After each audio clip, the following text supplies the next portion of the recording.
Hello. Hej och willkommen. And welcome. Well, I did say both, didn't I? This is the War Room. This is day 57. And despite the thumbnail, I bet some of you thought I was going to play War Pigs today for the intro. But I don't want to get hit with a copyright strike, because that would definitely get me one. But I saw that picture and I thought, how appropriate. So either way, today is day 57. I'm working through my allergies, so I apologize if I clear my throat a bit. I finally got off my ass and remembered to order the drops that work ever so well. I'm not what you would consider a vocalist. I mean, I do karaoke from time to time, and I'm pretty good at impersonating certain voices of certain singers, which is fine. But I remember I watched this interview, and I know I'm already starting on a tangent, but I thought I would entertain you a bit. And it was an interview with Tom Jones, Sir Tom Jones, the man who had to dodge women's underwear being thrown at him on stage. And he was asked what his secret is to his voice and how he's been able to maintain it for his entire career. And he called for these things called vocal zones. And they're lozenges, and they don't taste very good, but they open up all your airways and pathways, which is basically like a cough drop on steroids. Well, they don't really sell them here in my area very often, and I don't think I saw them on Amazon. But my co-host, being a guy from the New England area, he recommended Fisherman's Friend. And I had heard that name before from people in Alaska, crab fishermen and the like. And so I thought I'd give it a try. And whoo boy, let me tell you, if you like your cough drops really strong, or if you have a lot of sinus type allergy or allergic reactions where your throat's all clogged up with goo, or if you wake up with it in the morning, phlegm and whatnot, these little drops, they're the shape of like a fingerprint. So think of that oval, but they're only about 1.5 millimeters thick. And you just put one in your mouth and it will burn your tongue ever so slightly the first time, and then it will suck the breath out of you because it's really potent. I just get the original flavor. There's like 18 different flavors, but in my experience with flavored lozenges and stuff like that, usually when you get the non-original flavors, their potency seems to take a hit. So I went with the original. He told me that I might not like them, but they were fine. And I was taking them, I was probably eating like 8 to 10 of them a day. And that was nice and clean and clear. And it actually kind of has like a soothing effect on your throat, especially when you're doing a podcast like this for hours at a time. Coupled with the fact that I do the lobby for working stiffs all day at work. So for those of you watching, welcome, willkommen. I'm responding to Shady Hill's greeting, which I believe he picked Swedish today. And it's hej och willkommen, which is hello and good evening. But, what was I saying? Oh yeah, if you're new to my channel and you haven't noticed that we've been doing lobbies, it's probably because you haven't joined the server. The link is in the description below. It is open to the public. You're more than welcome to come. If you use a name aside other than your gun channel's name, at least just PM me or something to let me know it's you. But it's cool, you can use whatever name you roll with. Lately, just for fun, I've been giving everyone nicknames in Cyrillic, either for Ukrainian or Russian names. So like for instance, my name comes up Lithuanian as Marco Ramius for obvious reasons. And then for Scott, I just gave him the name Scottish Naya because he likes vodka. So his name is Scottish Naya in Cyrillic. But I put like your real name in parentheses and shit, so you can see that. Anyway, my point is we do a lobby every day on the weekdays, usually between the hours of 10 to 5 Central Standard Time. So that would be what, 11 to 6 Eastern or 8 to 3 Pacific, where you can just come in, and if you can tolerate a little bit of background noise from people doing their jobs, we just shoot the breeze and talk about whatever throughout the day. Sometimes, if it's a heavy news day, I'll go ahead and stream the news as I watch it while we talk. So, like, you can watch the news or just hear it, and then you can chat with us. We just do that all day. So, my voice is usually burned out around this time of day, and I ran out of drops a few days ago. So, I'm going to soldier through this one. Uh, and couple that with the fact that I have a dog in heat, and all my other dogs are trying to break down my door, and my water heater broke. So I've been taking army showers, which is no heat, and you basically just jump in the cold water long enough to get yourself wet enough to lather yourself down with the water off, and then you just turn it back on long enough to rinse off. So yeah, it's been a shitty week in terms of personal comfort, let me tell you. Anyway, we do have a lot to cover today. I didn't detail out the bullet points like I did yesterday. Yesterday was a Herculean news day in terms of topics to cover. This one is a little less, but it's still pretty heavy. And it appears that I do have a second host now. So, or the third host now. So I will have two co-hosts I'll be dragging in here. So I guess to spare you any more longer intros, I'll go ahead and start pulling you in. So here's Scott, and here is Mikhail Nightstrikesky. So, Yo. good evening to all of you two. And yeah, it looks like I got the scaling right. So all of our avatars show up perfectly.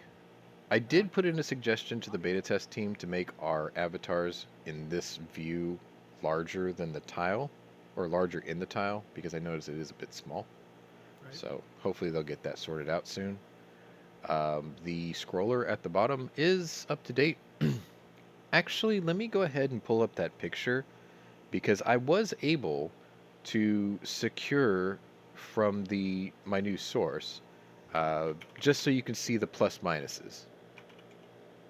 Because I know I did that 2 days ago, which was kind of cool.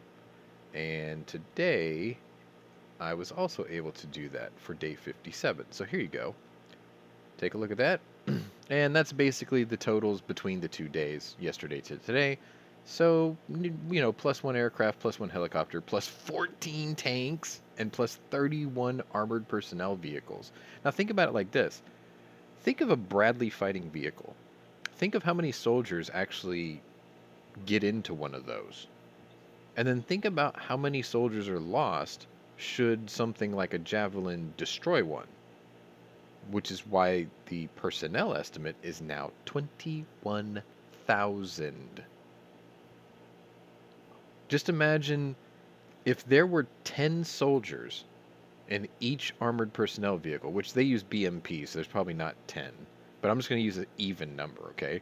Imagine if there was 10, and they knocked out 2,118 of them. That's 21,180 wiped out. Just from APVs.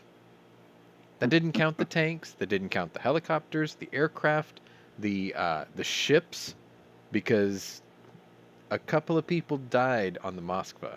You can't deny that. Somebody died on the Moskva. That's a lot of people.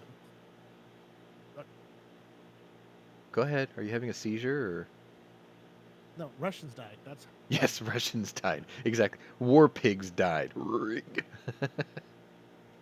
So anyway, I wanted to show you that picture because you can see the plus and minuses rather than just the numbers rolling across the screen. Because I know, you know, that scroller looks the same every day, but the numbers do change. It's just sometimes it's hard to grasp how many changes happened in the last 24 hours. So now you know. And if I can get that source to provide that information every day, I'll leave it in the scroller, but I'll show you the picture anyway. That way, I'll just do the quick math for you like that. So, let's see. I'm kind of torn. Maybe you guys can help me decide this.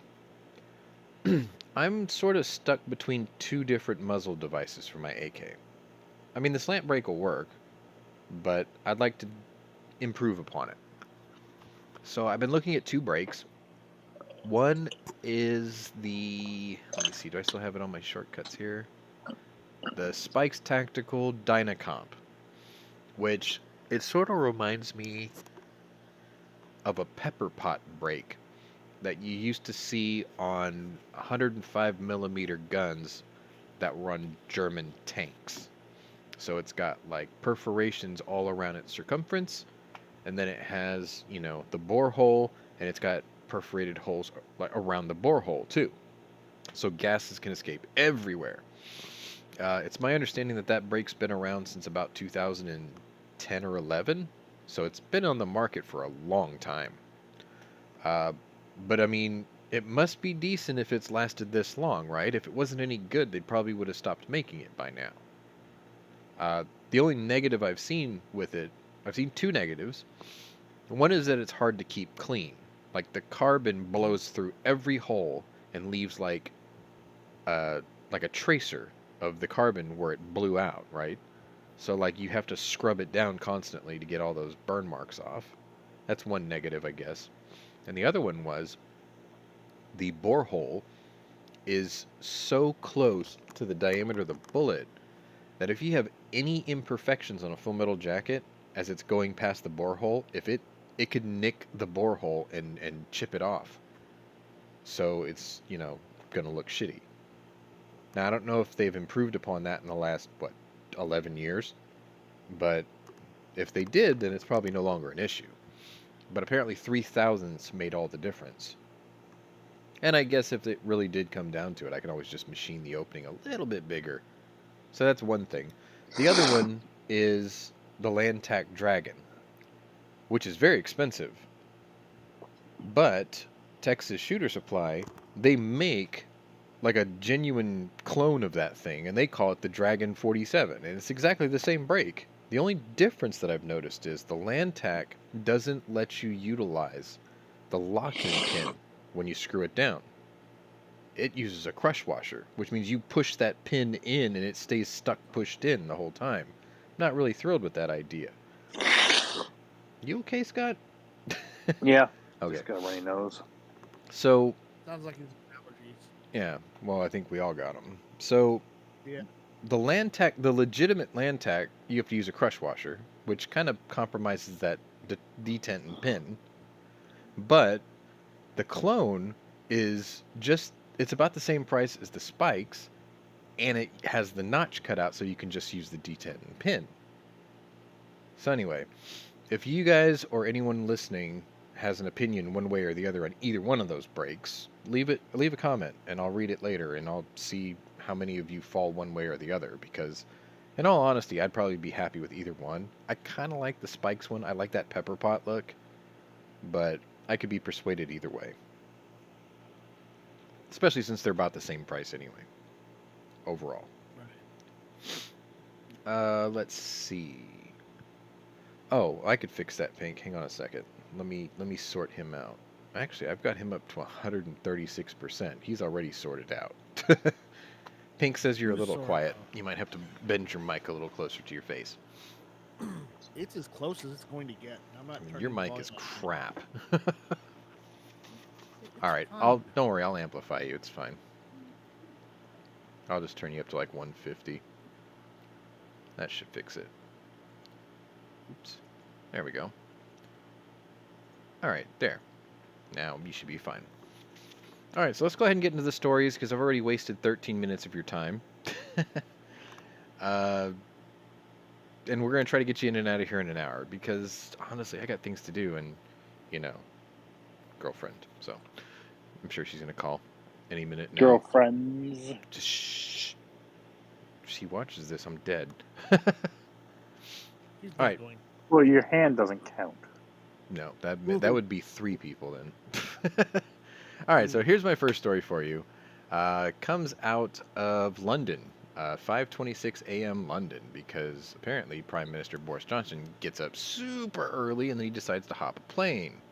Prime Minister Boris Johnson headed for India today, expecting to arrive Thursday morning. He said that continuing to give Ukraine military aid was crucial and compared negotiating with Russian President Vladimir Putin to a crocodile. So what's kind of funny is when I read that, I heard the dig at Germany in there, which is what the British do, isn't it? They always poke fun at Germany. But he said that Continuing to give Ukraine military aid was crucial. Well, what did Germany do yesterday? They announced that they can't do that anymore. They're like, sorry, we're tapped out. So he was like, we're not, and it's crucial, so you guys are bad. You should feel bad. Anyway, maybe I'm reading into that too far. Johnson is expected to urge Indian Prime Minister Narendra Modi to end the country's neutral status on the war, according to Reuters. So he's heading to the colonies, or the former colonies of India, to be like, yo, what the fuck? Why are you buying Russian oil still? That's essentially what he's about to do. How can you negotiate with a crocodile when it's got your leg in its jaws? Johnson said to reporters on Wednesday. It's very hard to see how the Ukrainians can negotiate with Putin now, given his manifest lack of good faith. His strategy, which is evident, is to try to engulf and capture as much of Ukraine as he can, and perhaps to have some sort of negotiation from a position of strength. Or maybe he's just trying to be like a mobster and break your legs and then bring you to the table. I think that's basically what he's saying. So that's good old Boris Johnson. Always looking like the lovable idiot, but he's actually a very, very intelligent guy. Like, he's not dumb. I think he just does that to disarm you, making you think he's stupid, and then he gets the advantage on you. Moving on, the news was a bit spotty, but about 2 hours later, we head to Ukraine, and I have this photo here, which should be sort of recognizable if you remember the mall that used to be standing where this young lady with her dog is standing. The dog's name is Max, by the way, according to the story I got that from, if that means anything. I think it is. Ukraine has liberated nearly 1,000 settlements from Russian invaders. This was announced by President Zelenskyy late Wednesday night. His speech focused on the prospect of Ukraine joining the European Union, celebrating the visit of European Council President Charles Michel. This is the historic moment when we develop maximum speed in joining the European Union, he says. We have already proved that the Ukrainian state and public institutions are effective enough to withstand even the test of war. We are already doing as much to protect freedom on the European continent as other nations have never done. In this context, the president touted Ukraine's success in restoring communities that had been occupied by Russian forces earlier in the conflict. During Russia's initial invasion, Moscow's forces had taken up positions around the city of Kiev, besieging it for nearly a month. In recent weeks, however, Russia has refocused its war on the east and south of Ukraine, particularly the breakaway Donbas region. You know, they keep calling it the breakaway region, but nobody recognizes the region that's broken away except Russia. Like, nobody else. They're like, no, you're still Ukraine. The Stop. only reason they announced they were breaking away was because FSB announced it for them. Right. But, I mean, you see what I'm saying. It's like the only people that recognize that they're a breakaway region is Russia. Everyone else is like, no, stop being a traitorous lech. You know, it's like, whatever. Let's see, where did I leave off? The Russian withdrawal from Kiev's outskirts has shocked the world, as Ukrainians and visitors have seen mass graves and scenes of torture and devastation in cities such as Bucha. Yet Zelenskyy touted his country's ability to restore such communities, saying that his achievement proves Ukraine's fitness to join the EU. Sorry, there's a hiccup in there. The return to normal life of the liberated cities and communities of Ukraine continues, the president said. 934 settlements have already been liberated. Police resumed their work in 435 of them. Local self-government started working in 431. The work of humanitarian headquarters was launched in 361 settlements. We're gradually restoring people's access to medical and educational services, to social protection bodies, and we are restoring road infrastructure, electricity, gas, and water. Which, that pales in comparison to what they've been saying for weeks. Let's see. The president highlighted many remaining threats, such as mines and tripwire mines planted by the occupiers and shells that did not explode, noting that it requires a good deal of time and effort to neutralize them all. Once again, I urge our citizens returning to liberated communities to be very careful. Do not enter the territory that has not yet been inspected. Do not go into the woods yet. If you see anything resembling a mine or a tripwire, report it to the police and rescuers immediately. Do not delay or attempt to remove hazardous items yourself. President also celebrated the return of diplomatic teams to Kiev, which is really funny is I read you guys an entire list of countries that has reopened their embassies in Kiev. We're not one of them. It is important that the EU delegation and the assemblies of friendly countries resumed work in Kiev, he said. This is one of the signals needed to tell Russia that there is no alternative to peace. There's no alternative to ending the war and guaranteeing full security for Ukraine. The more diplomatic missions return to work in our capital, the stronger this important signal will be. Zelenskyy noted that 18 foreign missions are already back to work in the capital city, including Italy, Iran. Sorry, that shocked me. Kazakhstan, Latvia, Lithuania, Moldova, Poland, the Holy See. I've never heard of that one. It's Holy. That's the Pope. Is it? Holy SEE? Yes. Okay, I've never heard that before. That's the Vatican. Got it. Slovenia, Tajikistan, Turkmenistan, Turkey, France, the Czech Republic, and Estonia. Remember, our name's not on that list. The president acknowledged Russia's current offensive in the east and south, noting that the situation there remains as severe as possible. The occupiers do not give up trying to gain at least some victory for themselves through the new large-scale offensive, he says. At least something they can feed their propagandists with. Russian forces have nearly captured the strategic city of Mariupol, and a Ukraine Marine commander published a desperate plea for extraction yesterday. Let's see. Looks like about an hour after that story broke, I've got Zelenskyy in his nightly address Wednesday said that the country would be willing to trade Russian prisoners for the Ukrainian civilians trapped in Mariupol as Russian forces close in on the strategic port city. Russia appears close to taking control of the city after a Ukrainian commander in Mariupol said that they were probably facing their last days, if not hours. Around 1,000 civilians and wounded Ukrainian troops are said to be sheltering inside the Azovstal steel plant in Mariupol. So basically what he's doing is instead of asking for a prisoner exchange, he's asking for safe passage for civilians in return for prisoners that he's captured. Like, that's how desperate he is to make sure his people aren't slaughtered wholesale. Didn't have to, but he did it anyway. Around the same time, the UK Ministry of Defence put out their latest communique, and I made it big enough so we can actually read it on screen for you this time, instead of me squinting. But, as it says, Russia likely desires to demonstrate significant successes ahead of their annual 9th May Victory Day celebrations. I think that's for World War II. This could affect how quickly and forcefully they attempt to conduct operations in the run-up to this date.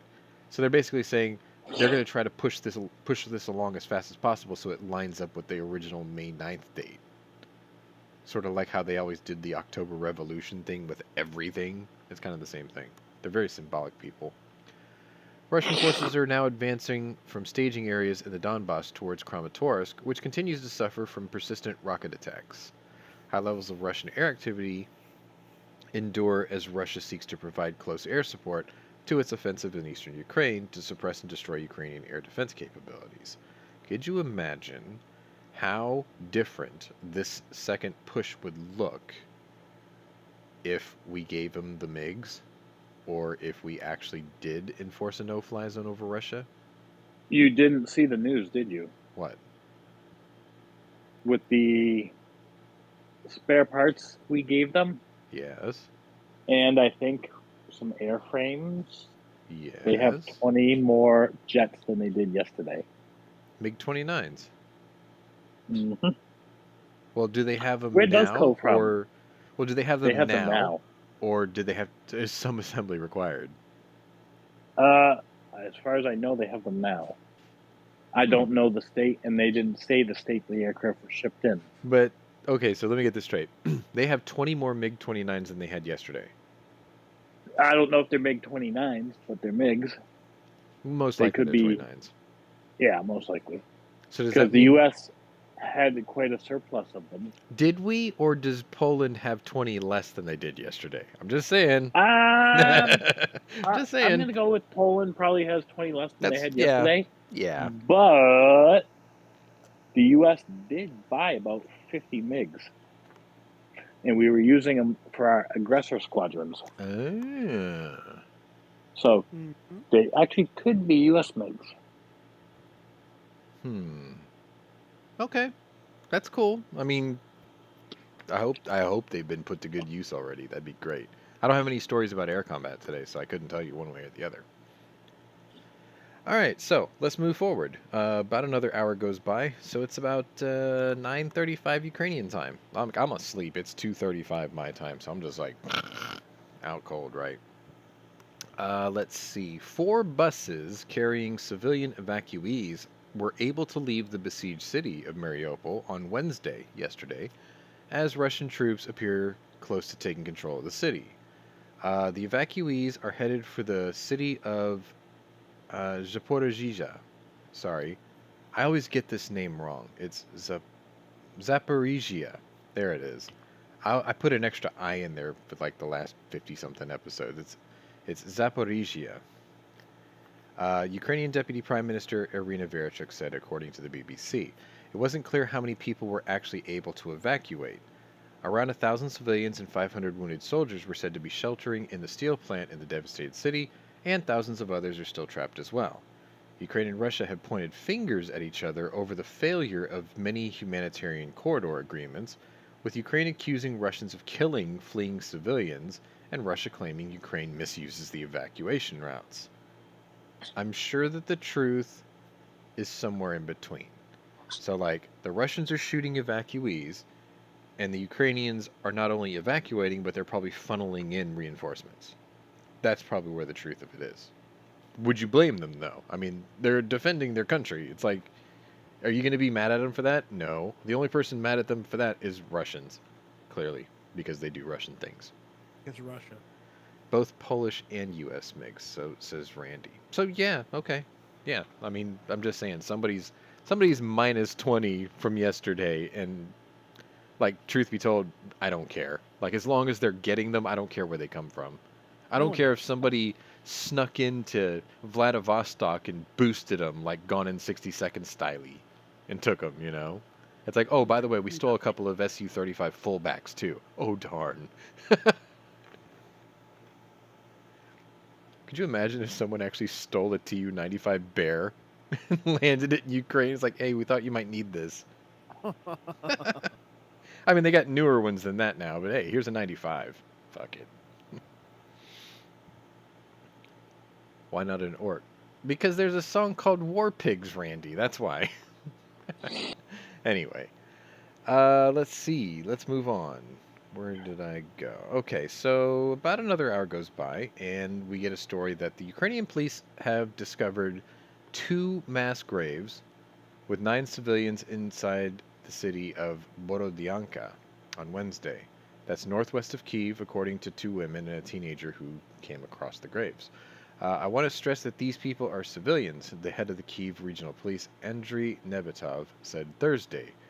The Russian military deliberately shot civilians that didn't put up any resistance and posed no threat. He also said that some of the people who were dug up appeared to have been tortured. Now, that sounds bad, right? 9 people. I've got a story coming up later that's probably going to make you turn green, because it's bad. Like, you want to talk about mass graves? One of the worst ones to date has been found today. But that'll happen soon enough. I'll show you soon enough. Good job, Russia. Good job, Russia. All right, so about another hour goes by, and it's 11:30ish over there in Ukraine, and this was a bit of a surprise to me, honestly, because I did not expect Putin to do something like this. Russian President Vladimir Putin ordered his troops not to storm the Azovstal steel plant, the last Ukrainian holdout in the besieged post city of Mariupol, on Thursday, instead opting for a simple blockade. He claimed in a televised meeting that breaching the plant was unnecessary, claiming that he was concerned about the welfare of his troops. He also urged Ukrainian fighter holdouts in the city to surrender. Several deadlines imposed by Russia to surrender the city have already passed, unanswered. The Russian defense minister, Sergei Shoigu, the guy that we thought was dead for like the last month, and so certainly reappeared, said that the rest of the city has been, quote, liberated. Yeah, when he says we've liberated the city of Mariupol, do you remember the map that I used yesterday that showed there's none of it left? That reminds me of that old... No, what's the difference, right? Well, that reminds me of that old meme with the picture of the 3 cluster bombs that have the American flag on it saying, we're going to free the shit out of you. It's the same thing. Right? Anyway, Shoigu said that the rest of the city had been liberated, prompting Putin to declare success in the devastated city. Great success! Leaving the plant in Ukrainian hands, however, robs the Russians of the ability to declare complete victory in Mariupol. The city's capture has been both strategic and symbolic. Around 1,000 Ukrainian civilians and 500 wounded soldiers are still sheltered inside the plant, and on Thursday, the country's deputy prime minister demanding Russia open up humanitarian corridors for them. This could be Russia's greatest folly. Because if you think about it for a second, he's saying, I don't have to take that building. It's a complex. It's like a square mile of, ironworks and steel plants and stuff like that, foundries, you name it, right? It's one of those. It is set up like Metro Last Light. There are corridors, catacombs, and tunnels all throughout it. And I don't think it only stops in that complex. It probably spreads out like tendrils across the city, sort of like, the sewers of Teenage Mutant Ninja Turtles kind of a thing, right? Right. This could be Russia's greatest folly if that's the case, because he's saying, "Oh, we'll just enact a blockade," right? They could be funneling in troops, supplies, medical, whatever through the tunnels, and the Russians would never be the wiser. Maybe. It's possible. Oh, the Polish Hammer wants to join. Should I drag him in? I mean, he is late after all. He's late. I don't know. How should we punish him for being late? I'll just drag him in. So, welcome to the Polish Hammer. So now we're foursome now. All right. You better keep it on topic, though. I'm just kidding. It doesn't care. You cannot play War Pigs. What the hell is that? I think that's the Polish national anthem. Oh, they will copyright us even for that. Isn't that crazy? Yeah, well, this one won't get copyrighted. I made sure of it. I know. I think you played it the other day, too. So, welcome to you. We were talking about the Azovstal steel plant and how the Russians are not going to attack it. But I think they're sort of leaving it open to infiltration, because if the tunnel network underneath it is as intricate as the Ukrainians claim, I mean, that's fucking underground railroad right there. New supplies, new weapons, new whatever, if they can make it work. I'm not saying they can, but you never know. Sean, I was actually going to mention something for you yesterday, but forgot about it. You know what the Ukraine actually means in translation? In what language? In Ukrainian. You know what the actual term means? Go on. Believe it or not, it means borderland. You're not the first person to tell me that. Yeah, who's the first one? Wait. So, Sean, I have to make the joke. Go ahead. They're fighting over the borderlands? Yes. Yes. With Metro Last Light like tunnels. Yes. It's weird. Anyway. I think this could be a great folly. Or it could be a great deception. Like, Putin could say, I told them not to attack. But then all of a sudden, like, 50 bunker busters hit it all at once, and it's like the Alamo's destroyed. Like, we'll see tomorrow, I guess. Putin is threatening to actually bombard the whole world. Yeah. Yeah, especially with that new missile. I forgot what it's called now, but yeah, he's got that now. I mean, let's theoretically, guys. I mean, is he really going to fucking hit the button? No. I don't know. I don't think he's going to. I don't think he's going to do it on the the scale know, man. everyone's He's afraid unhinged. of. He's unhinged. Yeah, but he's not unhinged like The What's a problem good is example? more people in the world have just as many nukes as him, or enough More. to give him a bad pick. 7,000. All right. So, what two countries would actually be stupid enough to actually launch a nuke? Iran or North Korea? Iran and doesn't North have Korea, one yet, if they had them. but they can dirty bomb. See, that's the thing. I still maintain that this entire conflict is the dying wish of a Cold War relic. Like, most of his military have no interest in this.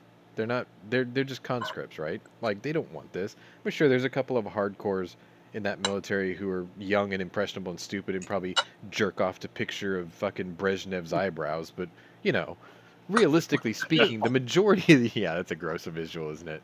Uh, the majority of the military are people who were born into capitalism. They weren't. They never knew the Cold War. Sure, maybe the older leadership, you know, like some of the generals and colonels and things, they might be Cold War relics too, or they might be scared shitless of, you know, FSB punishments or whatever. But like the vast majority of the soldiers could flip on a dime if they knew that the dickhead in charge was dead. Just a thought. Well, yeah. Well, I've looked, and most of the generals they've got are either in their 40s or 50s right now. So they're like at the you know, Tail the end last of the death of generation. communism. Last generation of the Soviet Union. So they're like, we can go one way or the other. Maybe. I mean, they didn't have it better back then, that's for sure. No, they had to watch the Soviet Union dwindle and die. Well, there was a joke, actually, during the beginning of the end, you know, the fall of the Soviet Union. There were two channels in Russia at the time.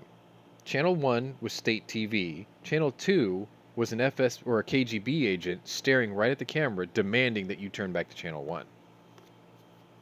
Not a, like, I thought that was a joke, but someone actually showed it to me once.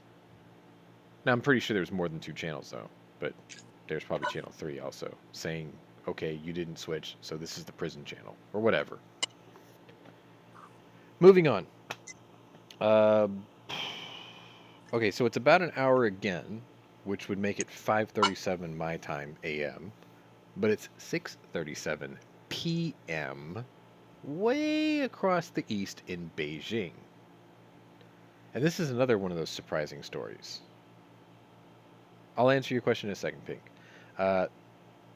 Beijing, UnionPay, China's version of Visa and MasterCard, has begun refusing to work with any and all banks in Russia over concerns about having sanctions imposed on the credit card processing company, Russian news outlets reported Wednesday. The move takes away another financial option for Russian banks after Visa and MasterCard pulled out of the country following the Ukrainian invasion. Russian banks Sberbank and Tinkoff Bank have previously announced that they plan to switch to UnionPay. Oh, that's what a bad look that is. We're switching to UnionPay. Great, but we're not going to work with you. Wah, wah. Wah, wah, wah. U.S. officials have warned that companies or governments that undermine Russian sanctions will face consequences.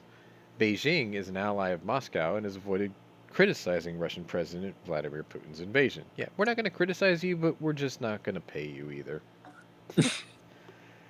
All right, so let's see. I'd like to add to this. Go ahead. Out of what things does China actually supply the Russian Federation government? What do they actually provide to them? Weapons, arms. Munitions. Yeah, bullets. What they else? They also buy Russian oil, but at a heavy discount, and natural gas too. Any materials? Okay, so here's the thing. We talked about this yesterday. The thing that makes the new Russian missile sort of dangerous is it is 100% domestically produced now. The Satan missile wasn't. It depended on foreign parts to make it. The new missile, the Shmial, I think it's called, or something like that, that is 100% domestically produced, which means they don't depend on anybody for its materials costs. They do have a microchip manufacturer, Baikal, and they also, what was the other thing? It was the microchips was the big one. But either way, China China buys the oil, the natural gas. That comes at a great discount. The other advantage is they don't have to use ships. Russians can use land routes to deliver it, which is a luxury that they didn't have with anybody else. Because Mongolia is more or less brought to heel. Like, they're fine with whatever. Because they're being conscripted, hired to fight for the Russians, and trade through Mongolia, a country that's mainly rolling hills and yak fields. And I'm not making fun of them. I mean, it's a beautiful country. But it's like, every trade that they can get, they'll take. Because it's something to do. You know, so it's like the deal with China's raping Russia in terms of we're buying all your resources and tapping you out cheap, and then you're buying our munitions, and we're not credit card processing to you, so it's got to be done in cash. And then on top of that, China's biggest export, with one of the biggest imports that come from the United States, strangely enough, is sorghum. A grain that you don't hear much about in the United States, but the Chinese use it to create something called baijiu, which is basically a grained spirit. Yeah, like vodka. It's basically a Chinese version of vodka. Chinese vodka, basically. Yeah, something like that. Yeah. It tastes like yak piss, but whatever. It gets the job done. I would rather drink sake. Well, in a pinch, you can actually refine baijiu almost as a primitive fuel source, too. It's that potent, or it can be made that potent. Which, you know... Yeah, if you didn't care about your vehicle, sure. Well, if you don't care about your liver, fuck the vehicle. Now, what was you're mentioning a missile, right? That Russia just made. Yeah, the new one. They tested it yesterday. Nice, Rick. Remind me, what missile was the ones that China just made last year, and we couldn't even detect it, and it was actually responsible for our Obama administration? I don't remember. But it was some missile that they actually made, and we can't even detect it now. Are you talking about the one that they bragged about being the carrier killer missile? I believe that might have been it. And they tested it by building a scale aircraft carrier in the middle of the Chinese desert and then fired it against it? That wasn't it. Okay. This was like a nuclear missile. Well, I mean, it could have a different warhead on it. That's fine. I don't know if Scott, do you know which one I'm talking about? Nope. Anyway, it's a missile we can't even detect. Well, Russia has 2 of those now. You think the Chinese might have been actually making deals with them on that? Possibly. Like, cross-pollination for military tech between allied nations is not unfamiliar territory. We do it, they do it, everyone does it. It's just the thing is usually what you share is the last version of what you have currently, so that way you have a cutting-edge advantage. But they do the same thing in return, so, everyone's keeping the latest and greatest away from each other. I mean, unless you're stupid like NATO. Whatever. Anyway, Pink was asking, does Russia have constructs in bunkers with keys like we do? And would those actually would those constructs actually turn them? I'm not sure what he's asking.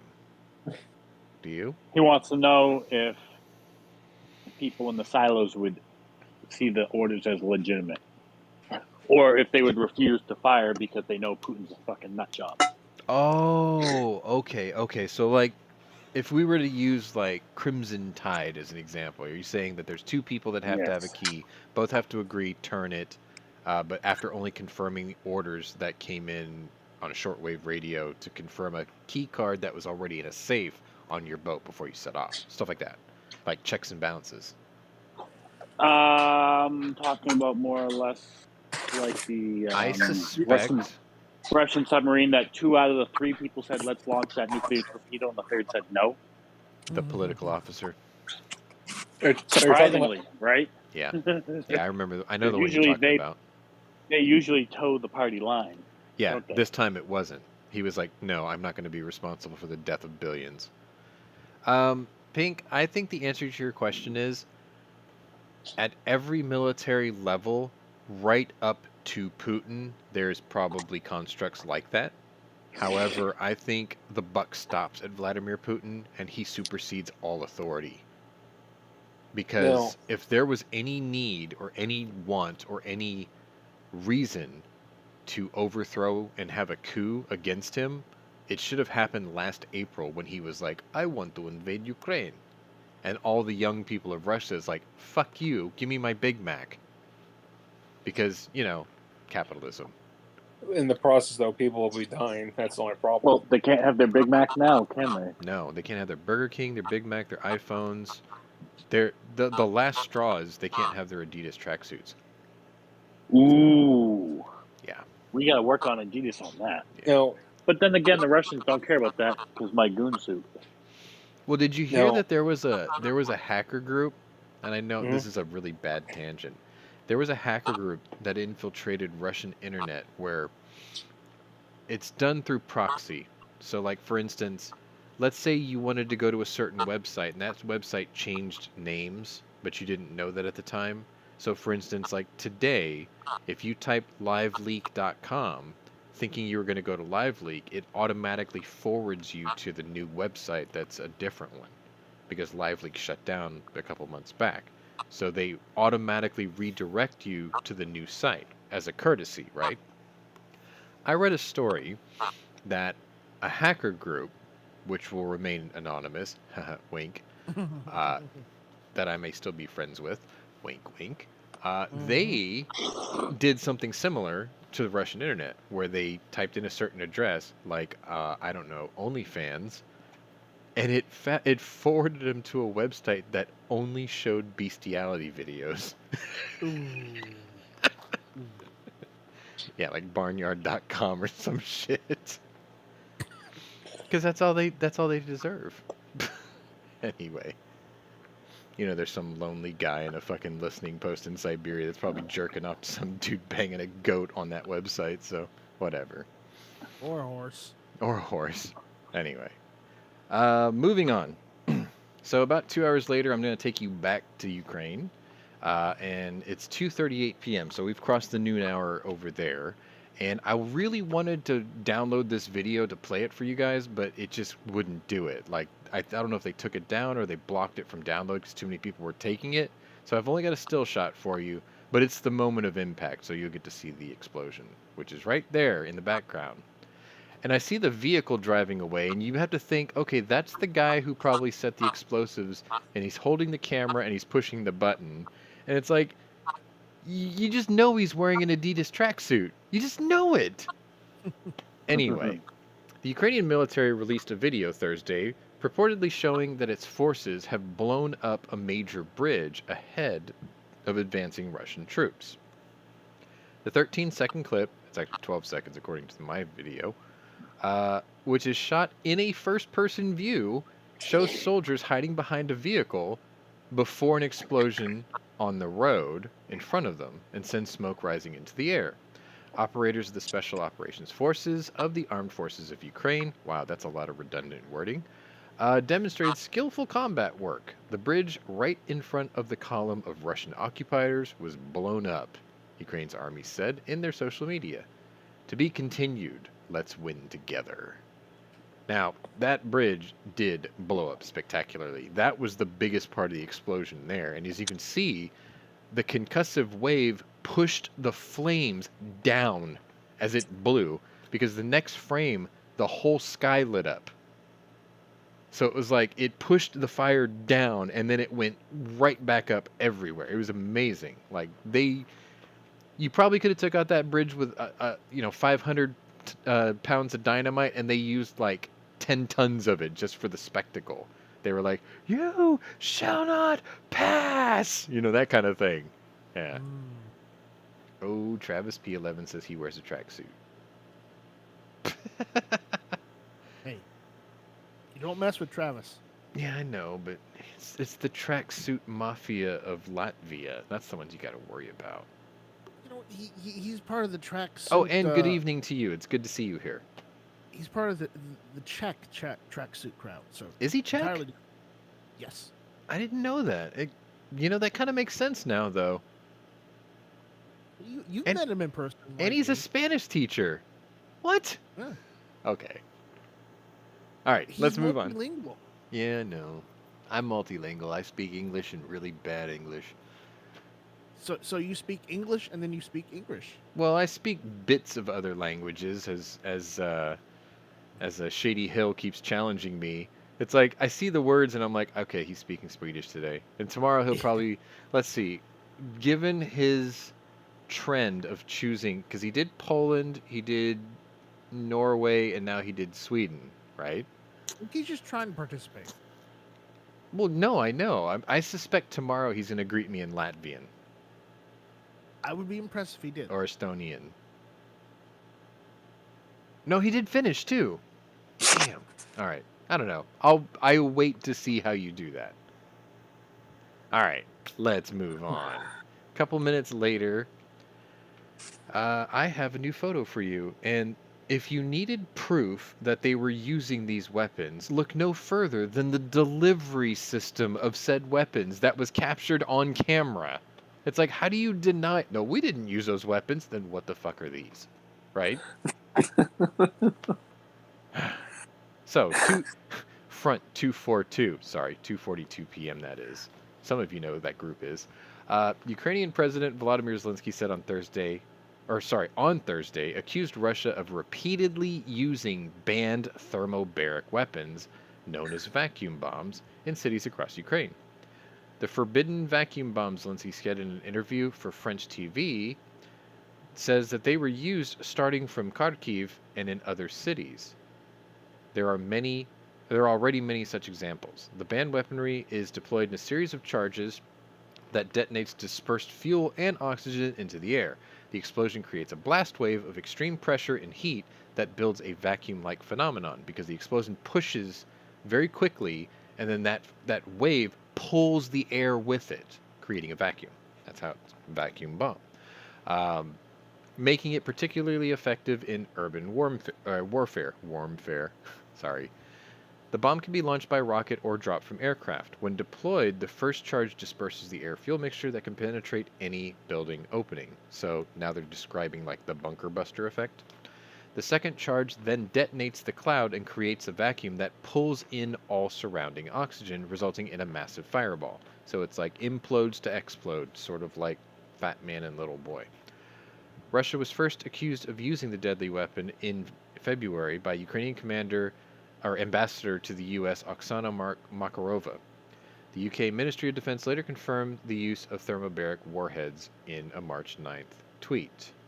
What you see before you is a vehicle called the TOS-1A. It's built off of a Russian T-72 tank chassis, and that launcher that you're seeing there is specifically made to launch 24 thermobaric rockets.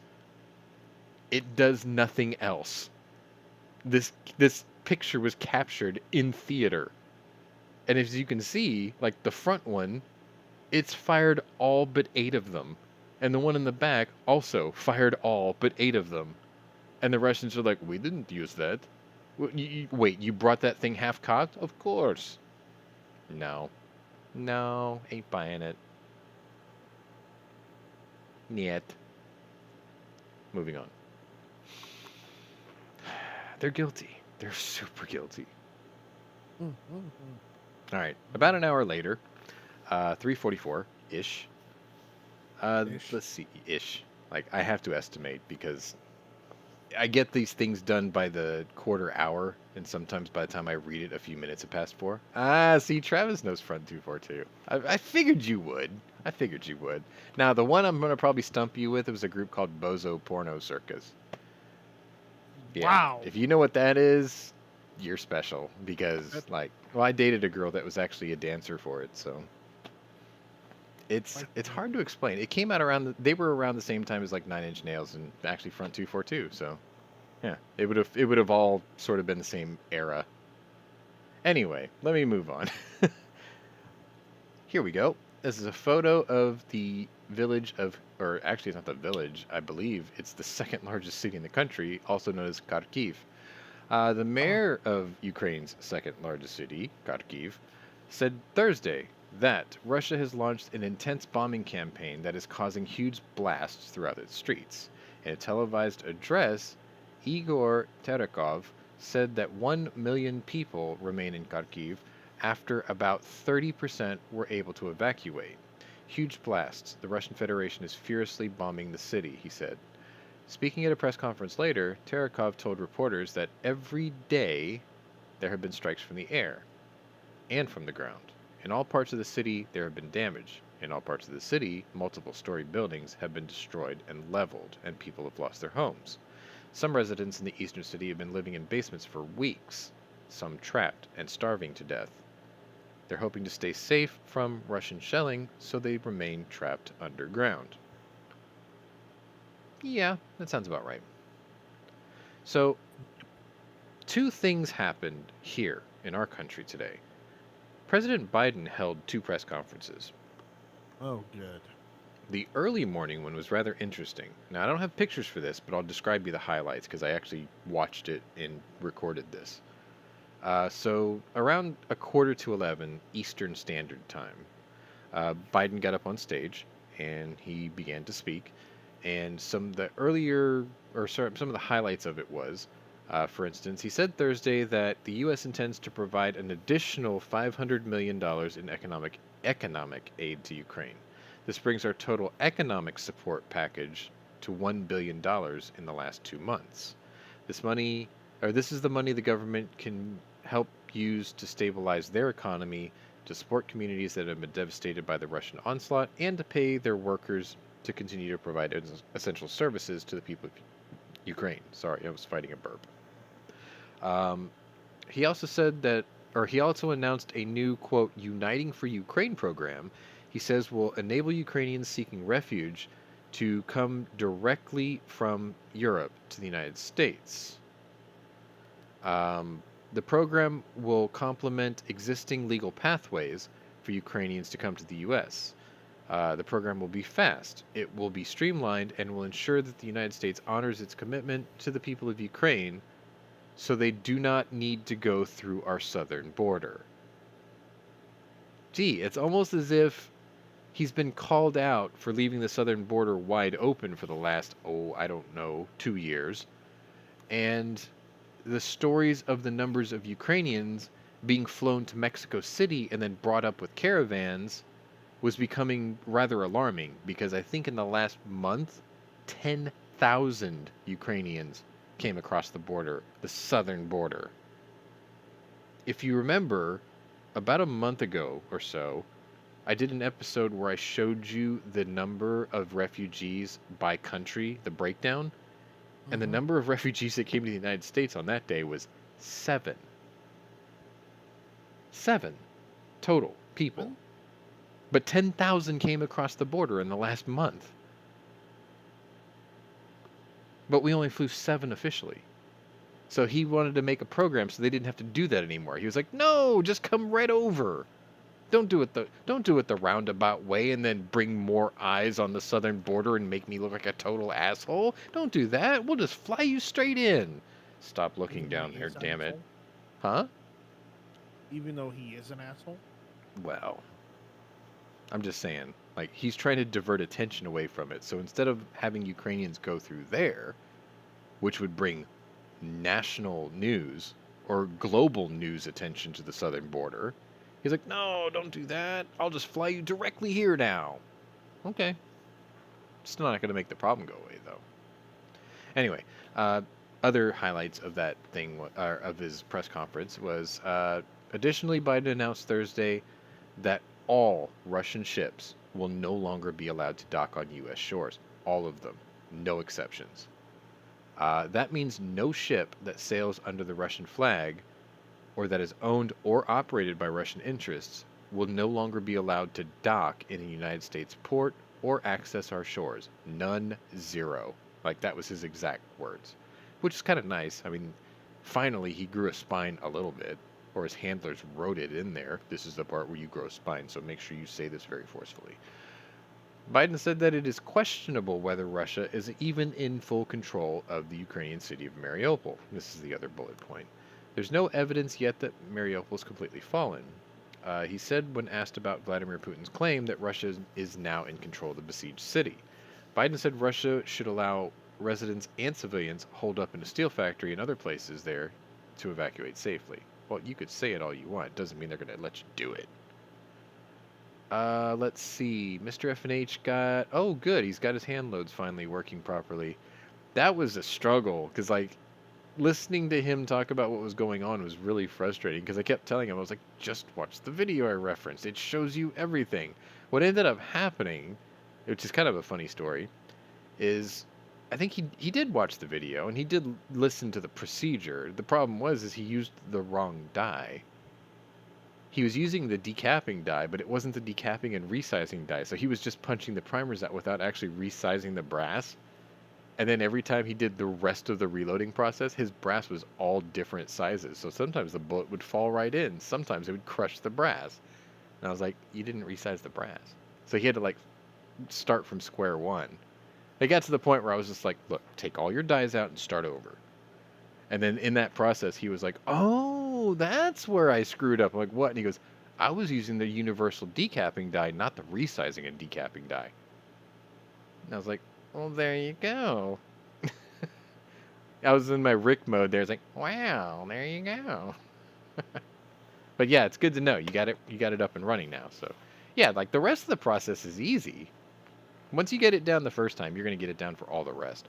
Shouldered rifle cases and stuff, slightly different process, requires a bit more torque on the arm, but other than that, pretty much the same process. And you're probably not going to crimp those anyway, so you'll be in good shape. You're on your way. You're well on your way.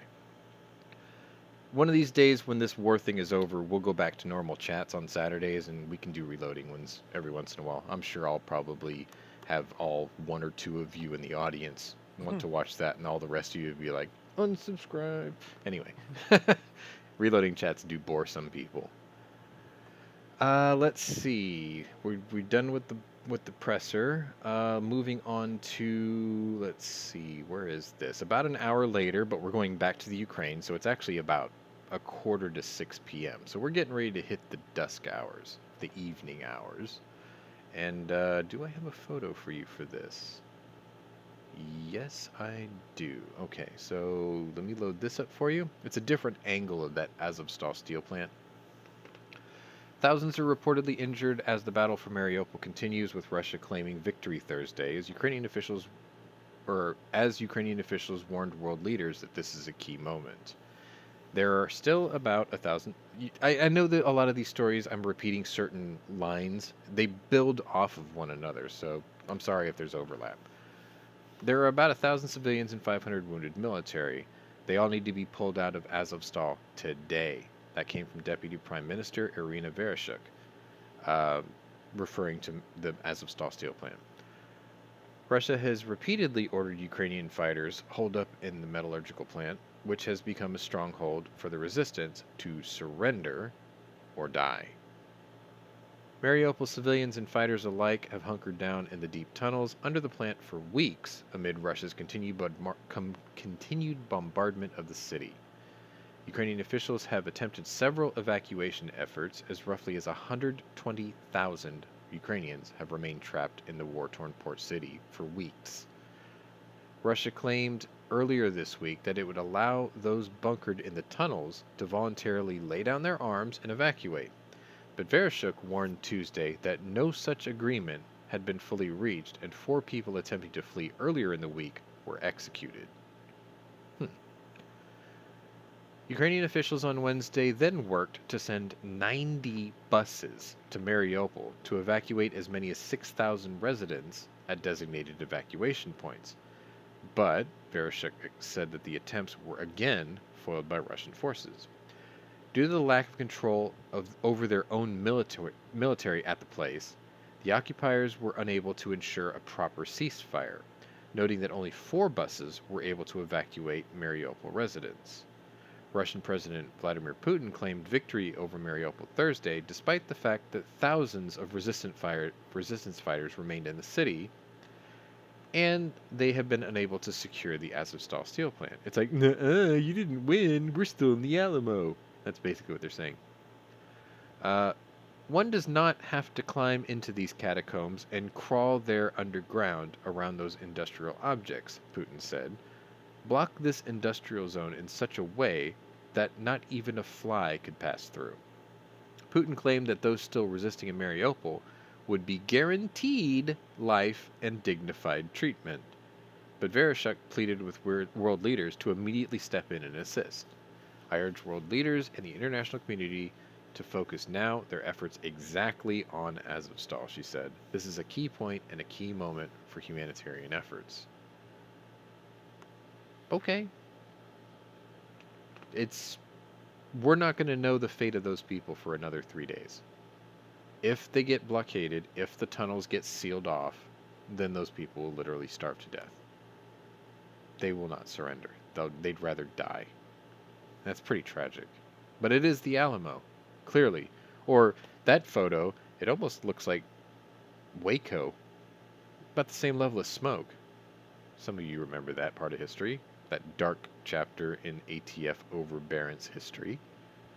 There was a certain prick that ran that operation who almost became the director of the ATF. Thank God cooler head prevailed. Anyway, let's move on. It is now 11 o'clock Eastern, Central Time. It is high noon in DC, and Biden had a second presser. Imagine that. And here's a photo of him. Looking a little bit confused, if I'm honest. President Biden later on Thursday announced another $800 million in military aid for Ukraine. So remember, earlier in the day, he committed $500 million in financial aid, and now another $800 million in military aid, including heavy artillery and ammunition as the country continues to fight to defend itself against Russia's multi-front war. Biden, who then spoke from the East Room, said that the assistance would include heavy artillery weapons, dozens of howitzers, and 144,000 rounds of ammunition for those howitzers, as well as tactical drones. Now, the only thing I want you to keep in mind in all of that is the last two words. Tactical drones, because we're going to get to that. Something very special was delivered today. Something that wasn't announced at all, and then it got there, and everyone's like, what is that? That seems cool. What does that do? So, you'll see. I'll get to that point in a minute, though. So, let's move on. About 2 hours later, it's definitely dusk now. It's 7:49 Ukrainian time, local. This is the story of the day for me. And I took the time to take several photos and then build like a collage for you. So just bear in mind, like, we the panel are in a tile view, you know, and this collage I'm going to show you is also in a tile view. Start from the top left, work to your right, and then look at the one at the bottom. So just clockwise, okay? Here's the photo, and I did leave captions, and I think by the time I'm done reading this whole story, you can sort of read the captions I've left there. If you're not watching this YouTube video in full screen, do it now because the text might be a bit small in a windowed view. My apologies. Anyway, 7:49 p.m. Ukrainian time. Newly released satellite images. Oh, this is my story of the day. I know I said that, but story of the day. Newly released satellite images Thursday appeared to show the existence of a new and fastly growing mass grave site outside Mariupol. The site is located on the northwest corner of Manhush, a town about 12 miles west of Mariupol, and expands upon an already existing cemetery there. The cemetery in question is those two squares kind of on the bottom right of each photo. Let's see, where did I leave off? According to recent media reports, Russian soldiers have been taking the bodies of people killed in Mariupol to this location. A review of our satellite images from mid-March through mid-April indicate the rapid expansion of a new set of graves that have begun between March 23rd through 26th and continued to expand over the next couple of weeks. The images show 4 new sections of graves placed in rows, with each section being about 279 feet in length. Overall, more than 200 grave trenches, so they're not individual graves. 200 grave trenches have appeared at the site, Each one of those lines that you see in that view is not an individual grave. It's a trench. Each section is 279 feet long. Think about how many bodies they can fit in those holes. Right. Okay. So, Mariupol Mayor Vadim Boychenko said Thursday that Russian troops are burying Ukrainian civilians killed in the conflict at the site in Manhush in order to cover up their crimes. Boychenko said that the bodies started disappearing from the streets of the city, accusing the Russians of hiding all traces of their crimes and using these mass graves as one of the instruments for that. They're taking the bodies of the dead residents in trucks and just throw them into these trenches, he said. They're hiding all of their atrocities. Russian President Vladimir Putin declared victory in Mariupol on Thursday, but Biden later said that the claim was questionable. So, food for thought, they plan on using that whole field. Mariupol is one of the largest cities in the country. It had more than 500,000 residents. Like, they were planning on just filling that field with them, weren't they? And they're doing it very systematically. Like, you can see the line go from right to left. That first picture, there's nothing there. It's just the original cemetery. 3 days later, freaking massive row already. And then another week after that, it goes all the way damn across the field, right? Anyway, there it is. Russians doing Russian things. I guess their mobile crematoriums just aren't quick enough, huh? I think those might have gotten blown up. Maybe. Yeah, a lot of APCs did. Yeah. All right, They got blown up. so They got stolen by by Ukrainian farmers. possibly. Because we've seen the videos. Yes. Oh, by the way, since we're talking about things like that, there's a website. On my server, there's a link down there that says other, or a channel called Other Deals, because I didn't know where else to put it. In Other Deals, you're going to find a link to a website called saintjavelin.com. I am not sponsored by them, but if they want to send me a bunch of their stuff for plug-in it, I would very happily take it and proudly wear it. So they do like the Saint Javelin t-shirts, hoodies, and things like that. They also do this t-shirt called A Farmer Steals a Tank, and it's like a pixel art little tractor pulling a tank and a little Russian guy going, "Come back!" Shit like that. It's really funny. And like a lot of the proceeds go to helping Ukraine, so if you want to go check out their website, it's in the Other Deals channel on my server. You can just click it and it'll take you straight there. There's some really cool stuff there. Beanies, hats, mugs, t-shirts, hoodies, sweatshirts, the whole 9 yards. Like, these guys are pretty well organized. I think it's cool. Like, I'm going to throw a lot of money at them because I just think the artwork is really cool. And I'm definitely getting that A Farmer Steals a Tank thing because that's just fucking hilarious. You just want that one. I do want that one. That's the one that like convinced me to share that link with everybody. I was like, okay, it's not just Saint Javelin. They thought this out. They got a ton of stuff in there. Anyway, let's move on. We've gone past the story of the day for me, and now we're on sort of the downside. You know, anticlimax, right? And this is the cool story because a couple of weeks ago we were talking about giving them something called the Switchblade Drone. And a lot of people asked about what it was. There was two versions of it. One had a small warhead that was good for anti-personnel. And then there was like, I think it was called the S-300 or the S-3. And then there was another one called like the S-6 or something like that. Well, the bigger one had a bigger payload. And it was better suited to attacking vehicles. Armored vehicles. So it's got a pretty potent warhead on it. Even though it's such a small man-portable drone. There's something better that came out. And they kept their cards really close to their chest because nobody knew about it until today, which is fan-fucking-tastic, right? So here's a photo of it. It's like, wait a minute, how did you get that? How did I get it? I don't know, but there it is. The Pentagon announced Thursday that it has delivered 120 new Phoenix Ghost drones, specifically designed by the U.S. Air Force for the Ukrainian needs as the war with Russia ramps up. U.S. defense officials have warned that Russia's invasion in the eastern Luhansk and Donetsk regions will be more brutal.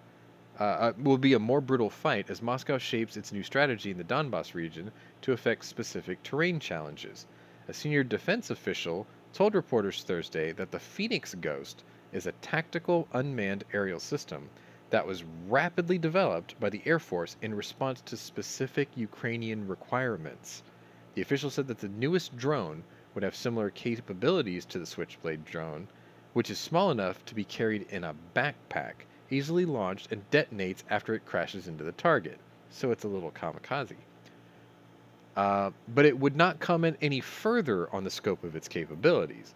The officials also would not specify how quickly the Air Force was able to develop this drone, but said it was created in direct response to the Ukrainian requirements. This thing came out in less than 4 weeks.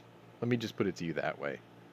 Here's the cool thing. That's one photo I have. The other one shows that you can unfold it and throw it to get it going, or you can stick it in a mortar tube and launch it, and it will unfold in the air and then take off at a much higher velocity, obviously.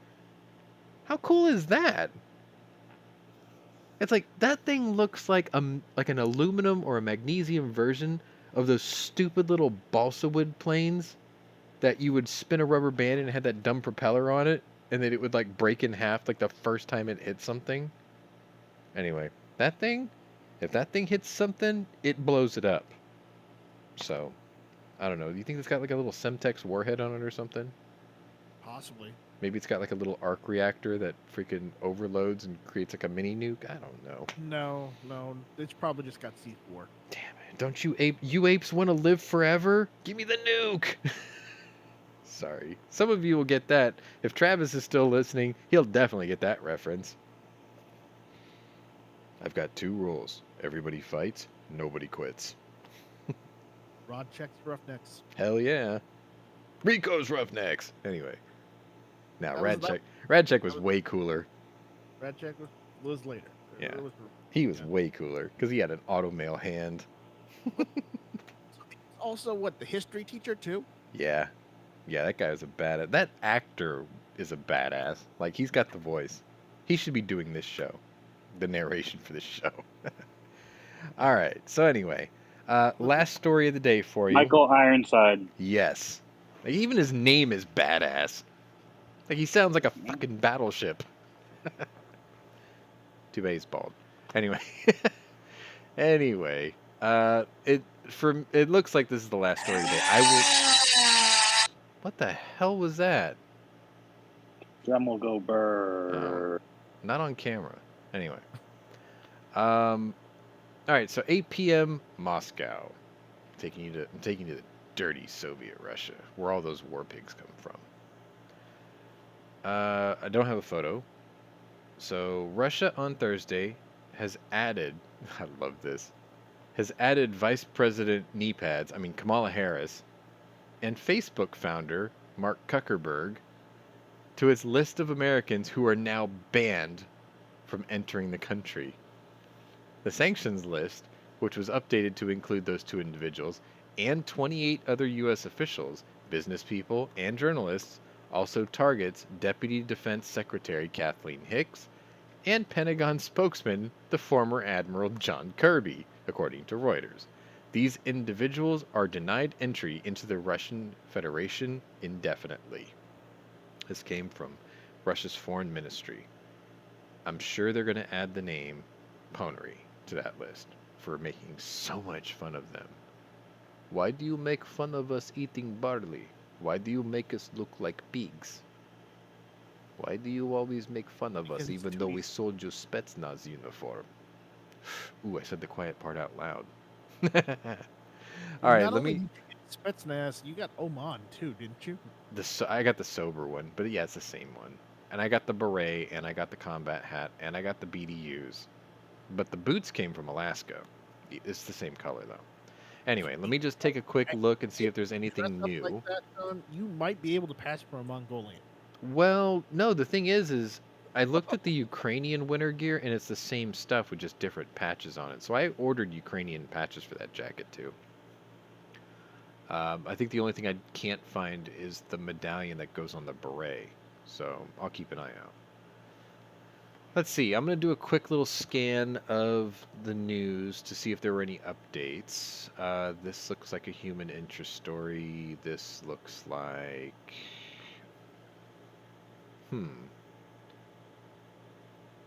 What? Ukraine Prime... Let me pull up the major story here, because this... I don't get this. Indiana Congresswoman Victoria. Hush. Let's see. House Speaker Nancy Pelosi told Ukraine's Prime Minister Thursday that more aid is on the way to help fight off the horrible Russian invasion. We want to do more, she says, speaking of funding beyond the $13.6 billion that was already approved. The president says he will be asking Congress for more. We'll learn about that in the next day or so, taken up as soon as we can next week. By the way, Ukraine's Prime Minister is Denis Shmyhal. He's not Zelenskyy. So they're a country that has a prime minister and a president, just like Russia does. Congress returns from Easter recess next week. They get 2 weeks off for Easter. How ridiculous is that? A Pelosi aide letter clarified that the House will receive the White House request for more Ukrainian aid next week, but a vote has yet to have been scheduled. Pelosi made the announcement during a meeting with Prime Minister Denis Shmyhal at the Capitol on day 57 of Russia's ongoing assault in Ukraine. Shmyhal thanked the U.S. for ongoing support while asking for more finances to help with the ongoing humanitarian and refugee crisis. More than 10 million people are suffering because there's no food, no water, no electricity, or clean water supply. With the ongoing support from the U.S. and other countries, we hope that we will win the war against Russia. There's just one problem with that. The world was prepared for what was going to happen if they won, or if the Russians won. Because the Russians, everyone thought the Russians were going to take over the country in 3 days. Today's day 57. The world has no contingency plans for a Ukrainian victory. They only planned on a Russian stalemate. Because if you think about it, what happens after the Ukrainians push the Russians out of the country? Like, okay, the Russians are out of the country, right?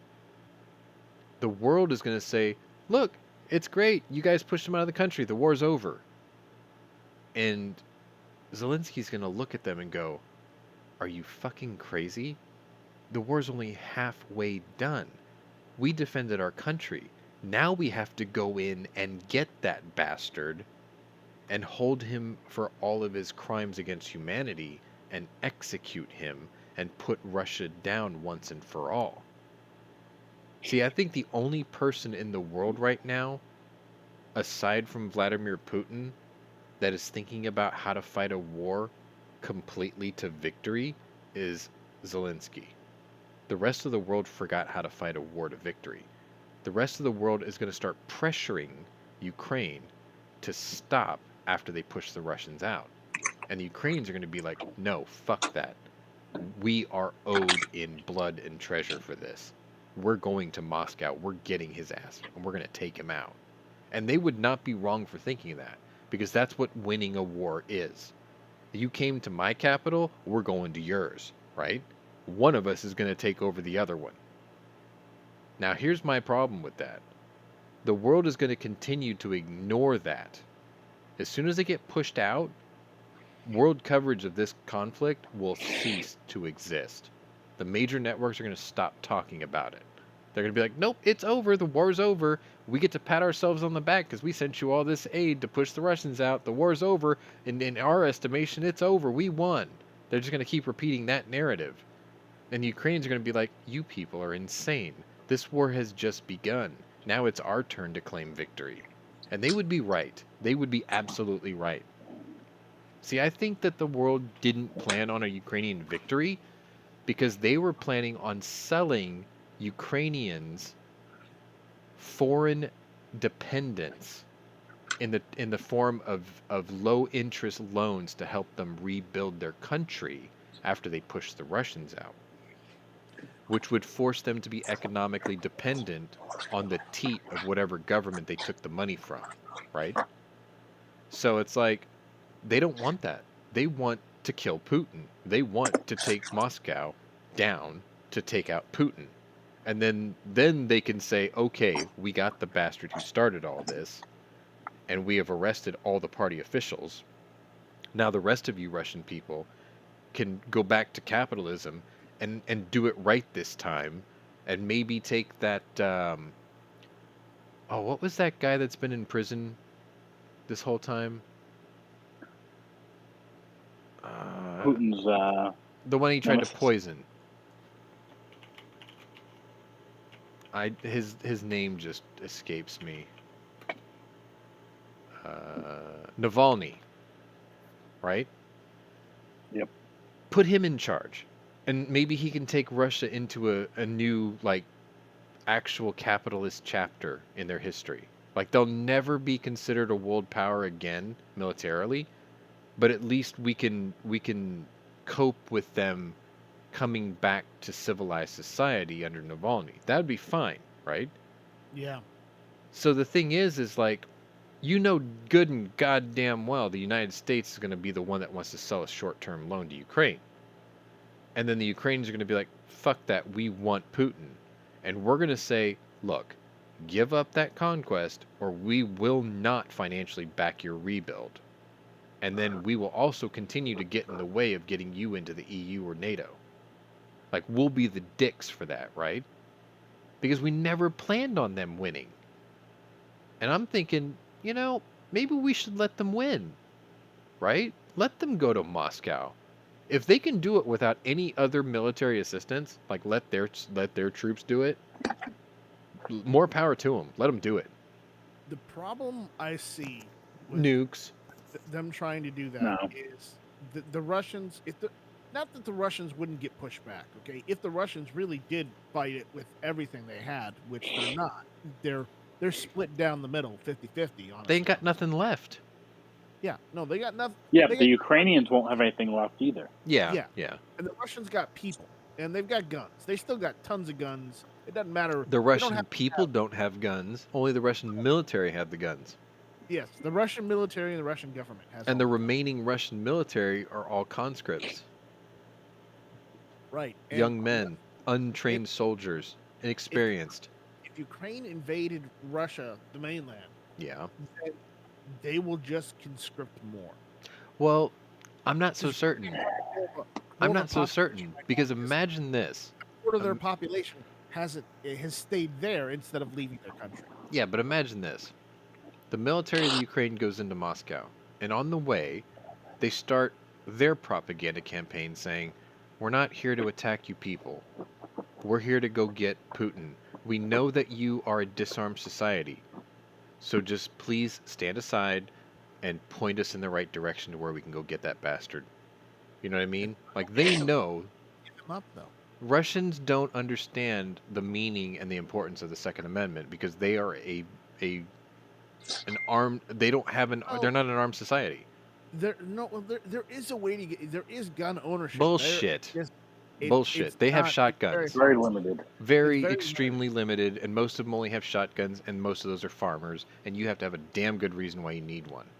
That's the loophole. That's why Tau Fledermaus does so many like weird shotgun ammo videos because that's all Russians In have. Russia. The majority of Russians, that is, or mafia or whatever. But the point is if the Ukrainians did that, they might be able to motivate the Russian people to actually back a coup. You see what I'm saying? Like, all of a sudden they're emboldened and they might start actually helping the very brothers that Putin said they were trying to liberate, and they were like, man, that guy got it all wrong. We need to follow these people.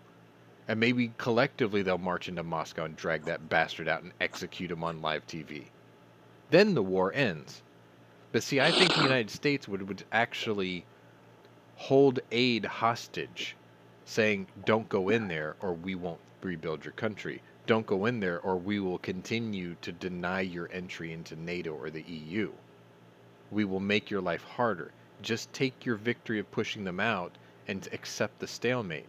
And there's a really screwed up reason for that. Because the world needs a nemesis.